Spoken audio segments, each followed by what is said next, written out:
Hello everybody, this is Daniel with Daniel's Bullion Coins. Got my sweet wife here today, and we're Hi going to there. take some questions that came in this week. Okay, first, everyone wants to know what are we seeing as the trends in the shop? Okay, yeah, real good question. We like to keep everybody up to speed on a small downtown Fredericksburg, Virginia coin bullion business. And of Yeah. course, gold is climbing near 3,000. We predicted that for early this year. And I'm thinking maybe 4,000 within a year, maybe 8, 9 months, we'll see 4,000 gold. So people are starting to switch over to silver as their stacking choice. And so we're starting to carry more silver, which I think, in my opinion, has a bigger potential. We're not financial advisors, we're just giving our opinion. Right. Study out for yourself. So, and I'm noticing a lot of the sellers that are coming in are starting to really struggling. We're getting 3 to 5 phone calls a day with people trying to Yeah. scrape up money, whether it's error coins or selling odds and ends. It's just starting to get a little sad as far as the economic situations Right. of lower income people. Yeah, that's So very that's kind of what true. we got our trend for this week. What else Okay. you got? My next question is people ask us, well, if I want to buy 90% and I look and see the price of 100 face in a bag is Yes. smaller than the price is smaller than if I wanted to buy it per roll. Okay, yes. A lot of people will Why? do their shopping and they come in and say, hey, I found it on the internet, SD Bullion. They're $2 or $3 over spot and I can buy it in a bag, a cloth bag.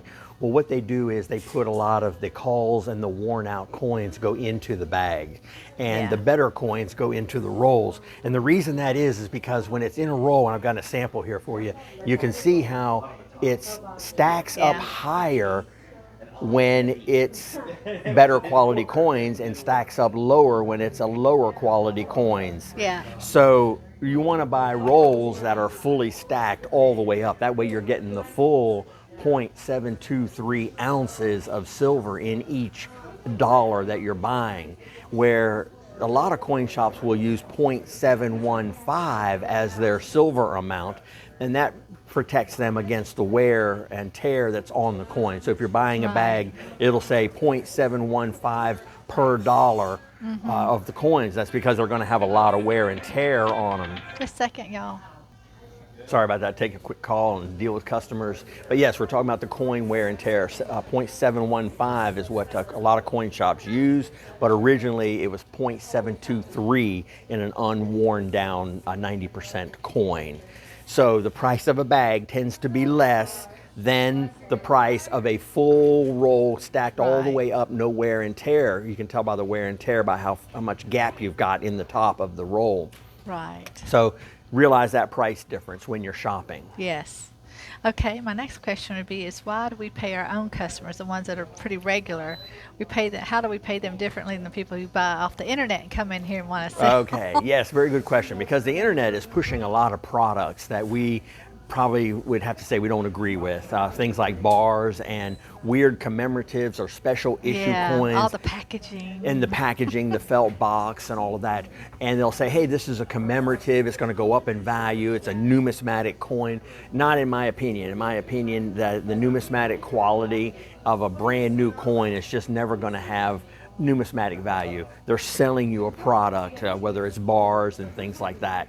And so we get a lot of people that come in here and they've got bars. They bought a lot of bars. And I think one day that's going to be a huge problem, Yeah. because they're sitting at home and they're ordering these pure bars and they're not going to have currency, Right. which is what you need to be able to exchange.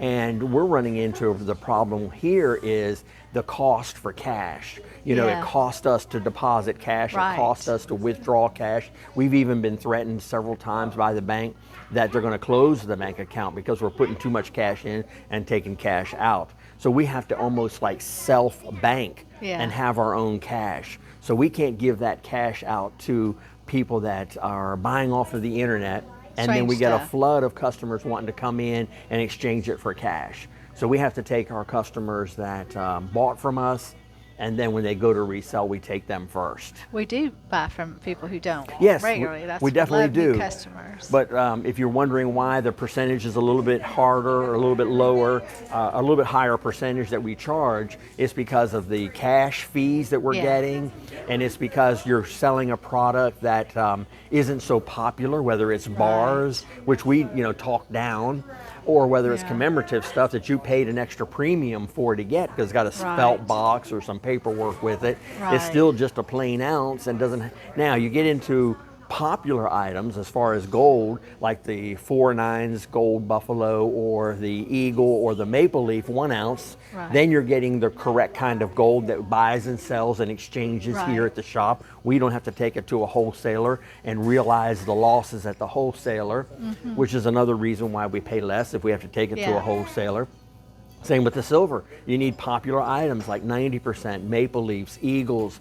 That's something that we can exchange right here. It sells and comes and goes from the shop. That's and true. when people come in to buy, we explain that to them. But if you're buying off the internet, you're going to get misled most likely, and then you've got a product that you're going to be brokenhearted when you come in and find out what it sells for at the local coin shop. Yeah, stick to the basics. Stick to the basics. Yeah. Stick with, and also, there's a huge advantage to knowing the coin shop guy because you've got a local connection that you can go to. He's obviously going to take care of his all long-term customers. Right. He's going to, if things get tight, he's going to prefer his long-time customers over somebody that walks in and says, "Hey, I've been buying this off the internet for years." And not only that, in a Mad Max plug scenario, can't beat a coin guy that's got a farm also. You could, get in with him, and maybe he's doing a little bit of farming, and he's got this coin business on the side, and you could really set yourself up, get some eggs and get some meat, and beat the egg shortage problem that we're having. They're expensive right now. Hard to find. Hard to find. Okay, another thing, so many people come in and have been concerned about the changes that have happened since our President Trump has gotten in.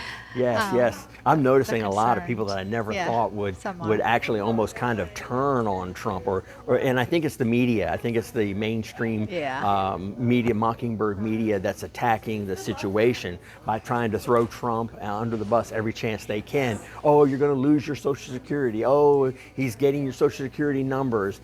Business is going to fail. And yes, there is a lot happening. This is major surgery. We're removing the patient's heart and doing work on it and then putting it back in and trying to revive the patient. So yes, this is going to be a very tumultuous thing to have to go through, but I think that they've got a plan.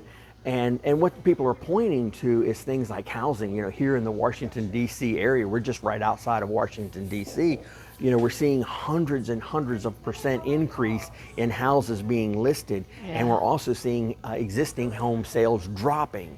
So we're starting to see maybe some pressure coming. Yeah. But and people are hearing these things about Social Security being cut or whatever, and businesses are concerned. Small businesses in the area are concerned that things are going to start to slow down. But I think Trump is going to turn this place around to a manufacturing scenario where we start to produce ships and planes and infrastructure and stuff. And so there'll be plenty of opportunity for jobs and growth. You just may have to move from the public sector to the private sector. And you may have to take a buyout or something like that. Right. But yes, there will be opportunities. You're just going to have to work through them a little bit. There's a big adjustment coming. Big adjustments coming. Yeah, we have to. I guess my next question was about Fort Knox. That's the talk right now, the buzz of Twitter and Facebook and all. Will he find gold? Yes. So it's so funny. 85% of the people that are asked on Twitter say, "Hey, there's not going to be any gold there," and they're probably looking at the fact that every department in the government is corrupt. Everything about the government is corrupt. They don't produce anything. They're not accountable to anybody or anything, and they're thinking, hey, it hasn't been audited since 1953. And sometimes you hear this 1974, it was audited. That was a small room that was set up with a small amount of gold. They say about 6% of the gold, and they came in and took some video of that, and they called that an audit. Yeah. But we haven't had a true wall-to-wall a full accounting since 1953. And if you think there hasn't been any shenanigans Oh, coming my along, goodness. there's even rumors during the Clinton administration there were tungsten bars that were made. And even some of these tungsten bars turned up, I believe it was in Australia, somewhere they were accidentally sold a few of these tungsten bars. So they have turned up. There has been rumors of tungsten bars.